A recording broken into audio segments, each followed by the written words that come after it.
La propriété intellectuelle suscite un engouement particulier, peut-être à raison de la médiatisation importante des grandes affaires de brevets ou de marques, ou même de modèles.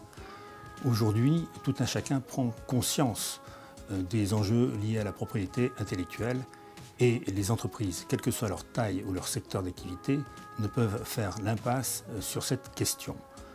Dans une stratégie de conquête de marché, la propriété intellectuelle joue un rôle central qui peut décider du succès ou de l'échec. En ce sens, IP is your future.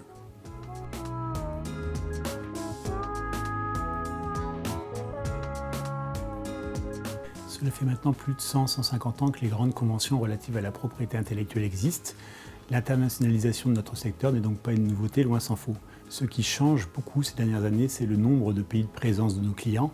Il n'est désormais pas rare de voir des clients présents dans 100-150 pays. Cela nécessite évidemment d'adapter le niveau de protection géographique à ce nombre de pays. Également parfois, malheureusement, d'avoir à mettre en œuvre des litiges dans des pays avec des structures juridiques très différentes des nôtres. C'est intéressant, compliqué, parfois un peu dangereux. Le mieux, comme en toute matière, c'est d'anticiper. Actuellement, une zone dans laquelle les entreprises sont souvent mal protégées est la zone Afrique en dehors de l'OAPI. Il faut y penser.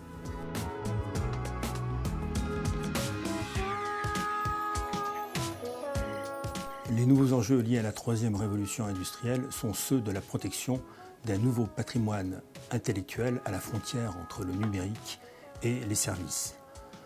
Ce nouveau patrimoine intellectuel est toujours difficile à appréhender, mais il est encore plus difficile à protéger, notamment dans une vision globale.